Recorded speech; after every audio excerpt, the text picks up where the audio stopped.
Hi, I'm Bonnie Annis, And I'm Stephanie Prestige. and we're here from Lemoore for the most recent in our series on microbiome skincare. Today we're talking about me because it's about me.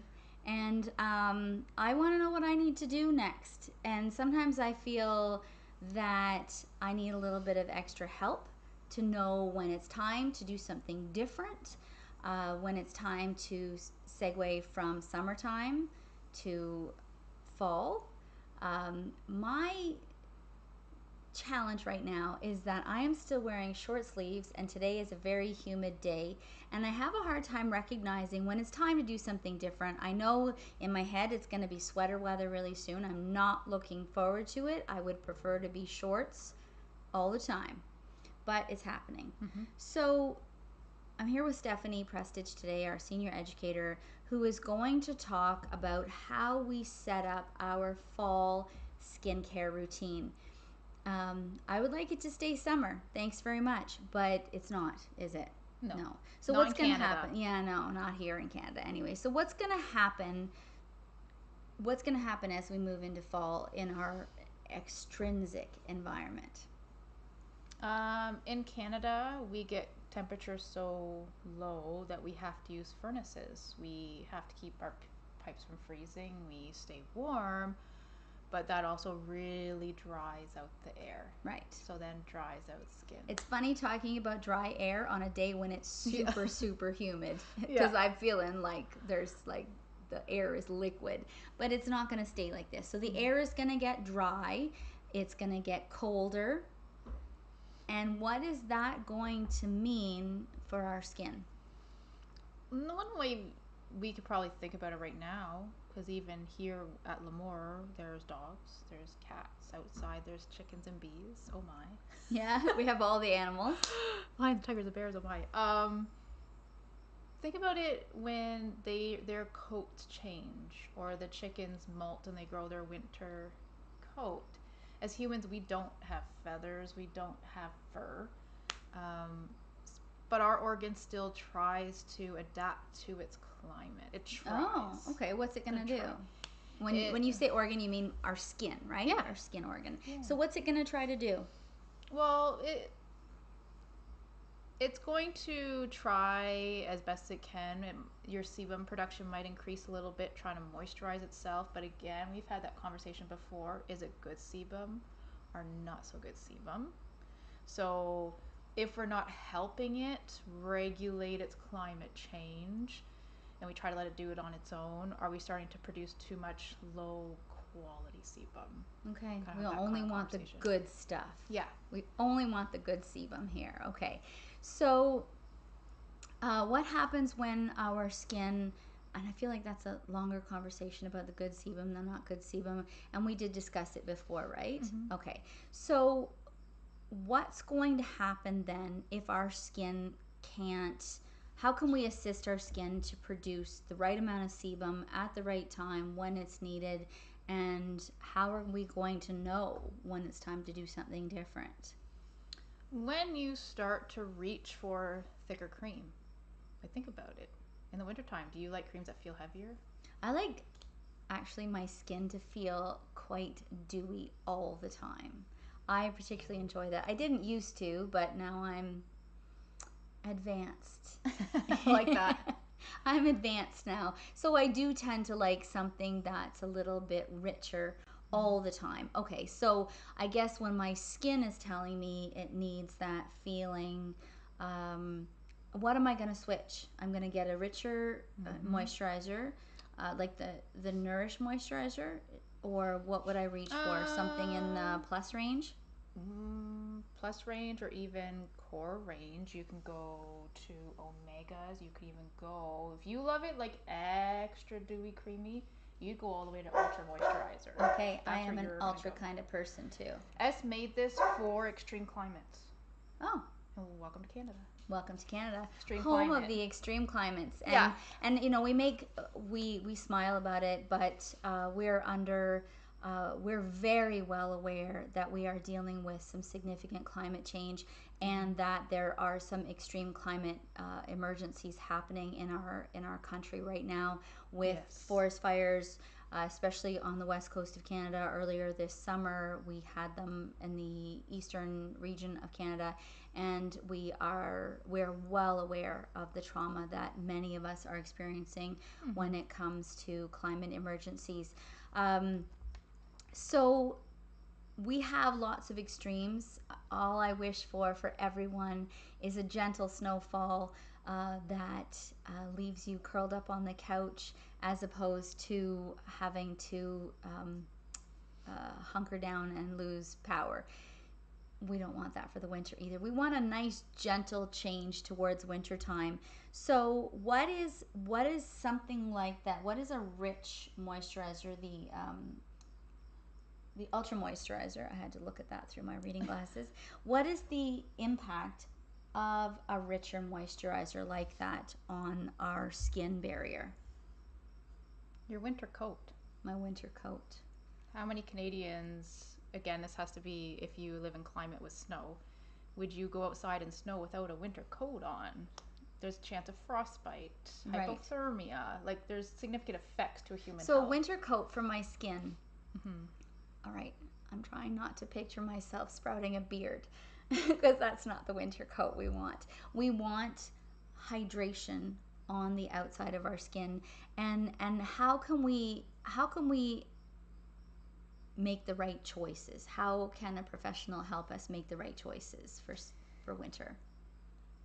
Professional treatment and analyzation of skin. First things first, are we using the correct moisturizer for our skin? There are so many choices out there. It's shelves worth of shelves, sometimes material depending where you go, and it gets very overwhelming. Mm-hmm. So having professional treatment to have it catered to you, I think, is important. But also just going up one stronger. You don't if you have a person with very oily skin and more oil-rich products make them break out. So they might be using the hydro moisturizer to start with. But then go up to Nourish, like one step up. That's my moisturizer right there. Yeah, so we were just talking about that today. This is my second Nourish moisturizer. Yeah, the only difference between these two, because they come with sensitive range, the only difference is this one, your Nourish, has shea butter. Okay. And this one doesn't. Okay. So it's one ingredient difference for these two. It's not necessarily the exact same with core range, but you usually step up 1 degree. Okay. But then as time changes, we step up degrees. So the thing I think that's important as well is your whole home care routine doesn't need to change. Like that's good, because it can feel really overwhelming. Yeah, no. Your whole care routine should not change. Your Protect Oil should be staying here all year round. I'm not giving up my Protect Oil. Your serum, you're on now probiotic serum. That can stay put all year round. That's fantastic. Okay. It's like animals with shedding fur and gaining fur. Right now, we're going to get to a point where we need to gain protection. So you don't evaporate your water, your natural moisturizing factor from your skin. You need a little bit of a more layer to hold it in so it doesn't get sucked out of us. Okay. But in the summer times, with high humidity right now, that might feel too heavy on your skin and it might feel like it's not absorbing I imagine that the activities that we're doing in the summertime, we just came back from a week-long canoe trip, but I imagine that the activities we're performing in winter or fall are going to be different than what we're doing in the summer, maybe spending a little bit less time outside. And that's probably why I just am not a big fan of winter, because I would prefer to be outside more frequently rather than stuck inside. I want to make sure I'm making the right choices for my moisturizer, but I want to make sure that my moisturizer is still going to continue to feed my microbiome. Absolutely. I've really invested my time in creating a healthy skin barrier, and I want to make sure my moisturizer is still doing that. How can I be sure that what I'm choosing is going to continue to do that? If you feel hydrated, if your skin feels content. Yeah. You don't feel something thick on your skin, and you don't feel like it's pulled so tight you feel like you're going to stretch open. I never want that feeling ever again. Yeah. Never want that feeling. So it's like when it feels content, it is content. I like that checking in with how things feel too, and using that as a barometer to make sure you're doing the right things. I think that especially as women, we can give up our confidence around listening to our body, and that can include listening to our skin. When it needs something, it will tell you, and we have to listen to that. So it can be a relatively simple decision. So what would you suggest then, as the weather gets colder, and I should check in with my skin to see if it needs something different? What if my skin's telling me, hey, you're doing all right then? Can I just stay with what I'm doing? Is that possible, or will I need to change? That's fine. Okay. It is fine, because the thing is, we have to keep in mind travel. You travel in the winter. I hope so. You usually I do. hope so. So your skin might be okay because you're going to go near oceans, and you're going to have increased humidity the second you get near an ocean. So that's going to have an impact as well. So you might not have to change. Okay. And I still continue to use my Protect Oil because that is protective against the sun too.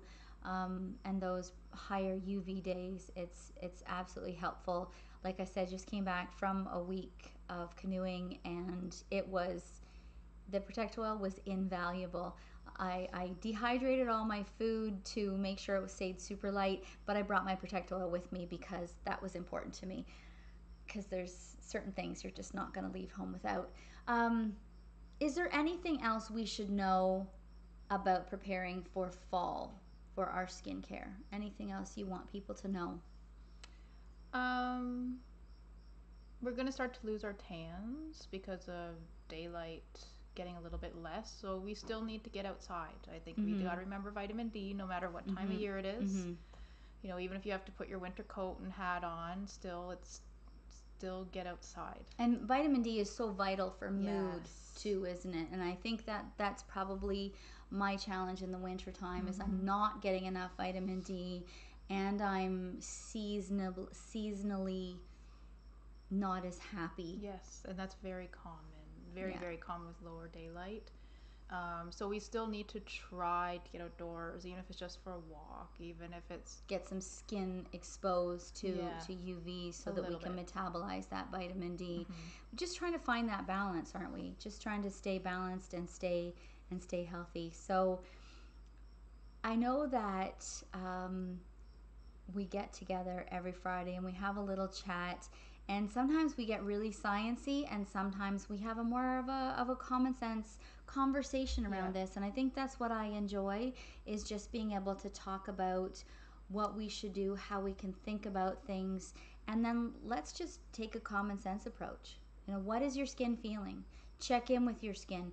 If you're not feeling comfortable with how your skin feels on a daily basis, I would encourage you, especially when you have inflammatory conditions like breakouts, like wrinkles, like redness and irritation.